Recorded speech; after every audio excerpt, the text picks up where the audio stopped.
Sejam muito bem-vindos a mais um vídeo aqui do nosso canal do YouTube do GG Concurso. Se tu ainda não é inscrito, te convido a se inscrever no nosso canal e clicar no sininho aí para receber sempre as nossas notificações. Bom, eu queria conversar contigo hoje sobre algumas expressões estranhas que podem aparecer na hora da tua prova e tu nunca viu na vida. Eu costumo sempre dizer em aula que nós, operadores do direito, a gente gosta de usar algumas expressões para se aparecer. Fazer o quê? É do direito, né? A gente tem aquela soberba. Brincadeiras à parte, as provas, elas costumam usar algumas expressões que na hora pode dar uma bugada. E eu trouxe aqui algumas delas para ver se tu já te deparou com elas e se tu já ouviu falar ou não. Vamos dar uma olhadinha nelas? A primeira que eu trouxe aqui para vocês é a seguinte, ad hoc.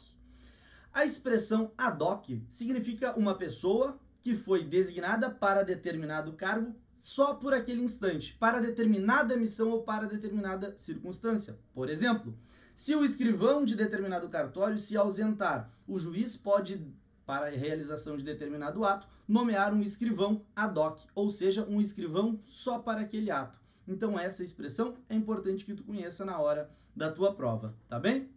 Mais uma, a expressão ad quem. Isso vai aparecer muito quando você for fazer uma prova que tem dentro do teu edital a parte de recursos. Por quê? Lá nos recursos a gente costuma usar a expressão ad quem para se referir ao tribunal que estamos recorrendo, a quem estamos indo buscar o recurso. Por exemplo, se eu tenho um juiz de primeiro grau e a tua prova conta uma historinha falando do juiz de primeiro grau, e ela diz, o recurso será interposto ao tribunal ad quem, ou seja, ao tribunal para onde vai. Então, quando ela estiver se referindo ad quem, é o tribunal de segundo grau. Tribunais para onde vai o recurso, beleza? Em contraposição ao ad quem, nós temos o juízo a quo. Coloquei aí embaixo a expressão a quo para vocês, que significa o juiz a quem se recorre. Por exemplo, se um processo está num juiz de primeiro grau e eu quero recorrer para o Tribunal de Justiça, o juiz de primeiro grau é o juízo a quo. E o tribunal é o juízo ad quem. Tá, Juliano, entendi. Então um tribunal é sempre o juízo ad quem? Cuidado, porque se o teu processo já está no Tribunal de Justiça e você quer recorrer para o STJ, o Tribunal de Justiça será o tribunal a quo e o STJ será o tribunal ad quem, entendeu? Bem fácil essa nomenclatura, a gente não erra mais isso em questão de prova. Aparece muito ainda nas provas, quando se fala de direito de família e sucessões especialmente, o de cujos. Quem é o de cujos? Pode aparecer no enunciado da tua questão, blá, blá, blá, blá, blá, blá, blá, os bens do de cujos. E aí tu pensa, meu Deus, o de cujos, o que é isso? Eu coloquei ali, ó, que as primeiras palavras da locução de cujos sucessiones agitur, ou seja, quem morreu. Resumindo, é isso, de cuja sucessão se trata. Quando a tua questão disser assim, fulano de tal e Beltrana são herdeiros do de cujos. O de cujos é a pessoa que morreu. Então a gente já não erra mais isso. O de cujos é a pessoa falecida. Beleza? Fácil assim, fácil assim. Em algumas provas ainda pode aparecer a expressão erga omnes. O que significa erga omnes? Significa para todos. Por exemplo, quando um juiz dá uma decisão que envolve a parte A e a parte B, essa decisão ela tem efeito somente para a parte A e para a parte B. A gente chama essa expressão de efeitos interpartes, ou seja, só entre aquelas duas partes. Agora, quando, por exemplo, o STF revoga uma lei, retira essa lei do ordenamento jurídico, essa retirada de lei do ordenamento jurídico tem efeitos para todos. Todos nós nos beneficiaremos com essa decisão. Ou seja, é uma decisão erga omnes, tem efeitos para todos. Erga omnes se contrapõe à ideia de interpartes. Beleza? Vamos lá, mais uma. Exequatur, isso vai aparecer muito lá no processo civil, né? A competência do STJ para conceder o exequatur. Mas que diabo é isso?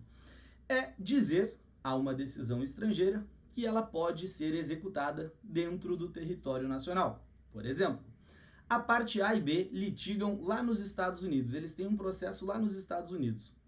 E a decisão lá nos Estados Unidos já foi proferida por um juiz americano lá. Tudo certo. Só que eu preciso buscar bens da parte devedora aqui no Brasil. Eu preciso executar essa sentença aqui no Brasil. Quem é que vai dizer se essa decisão pode ou não pode ser executada no Brasil? É o STJ. A ele é dada a competência para conceder o exequatur, que nada mais é do que o execute-se essa decisão estrangeira dentro do território nacional. É só um nomezinho difícil, mas não tem dificuldade.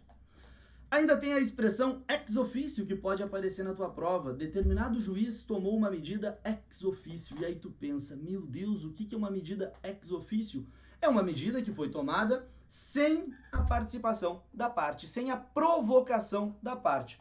Por exemplo, o juiz concedeu uma tutela provisória em determinado processo.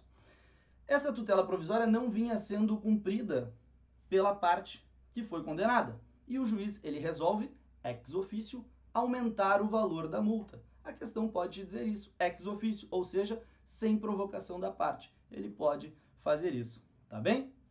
Aí, mais uma expressão aqui pra gente conversar. Mais algumas aqui.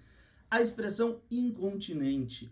Tu vai olhar algumas expressões na tua prova, ela vai dizer assim: ao receber o recurso, o relator incontinente deverá. O que é incontinente? Bem simples. O juiz imediatamente deverá. Então, quando tu ver a expressão incontinente, refere-se a uma decisão que o juiz deve tomar imediatamente. Beleza?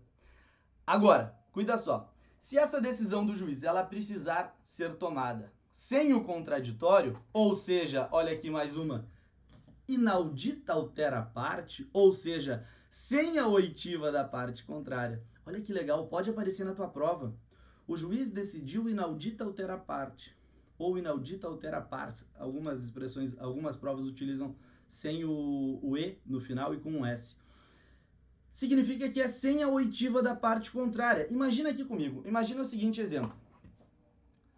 Você distribui uma ação contra um plano de saúde dizendo: o plano de saúde está descumprindo as regras do contrato e não quer colocar uma pessoa para que receba uma cirurgia de risco. Você acha que o juiz, antes de decidir, vai ouvir a parte contrária? Não, porque é um caso extremamente urgente. Nesse caso, a decisão vai ser concedida inaudita altera parte, ou seja, sem a oitiva da parte contrária. Beleza? Juliano, mas isso pode? Isso não fere o contraditório? Não, não fere o contraditório, porque decisões urgentes, está lá no artigo 9º do CPC, podem ser concedidas sem um contraditório imediato. Esse contraditório, ele é postergado. Beleza? Até porque, nessas decisões, existe uma coisa que a gente chama de perigo da demora, ou periculum in mora. Pode aparecer na tua prova a expressão periculum in mora. Se eu peço uma cirurgia de emergência para uma pessoa, dizendo, olha, se não fizer essa cirurgia, provavelmente ela vai sucumbir, ela vai morrer. Ou seja, nesse processo existe um perigo na demora do processo. Só que às vezes a prova utiliza a expressão periculum in mora. E tu tem que saber que periculum in mora se refere ao perigo da demora da decisão. Isso aparece muito lá na matéria das tutelas provisórias, junto com outro instituto que também tem um nomezinho estranho, que é o fumus boni iuris, ou seja, a fumaça do bom direito.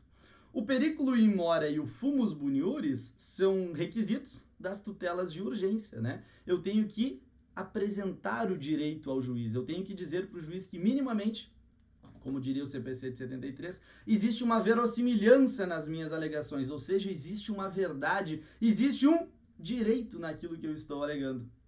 E esse direito está também atrelado a um risco na demora. Então, fumus boni iuris pode aparecer na tua prova com a expressão com essa expressão em latim junto com periculum in mora. Tu já sabe que fumus boni iuris se refere à fumaça do bom direito e o periculum in mora se refere ao perigo da demora da decisão. Tá bom, galera? Eu quis trazer esse videozinho aqui para vocês só para que, quando aparecer isso no enunciado ou dentro das alternativas de alguma questão na tua prova, você já esteja esperto e já esteja ligado. Tá bom? Espero que tenham gostado dessas dicas. Nos encontramos em uma próxima. Um beijo!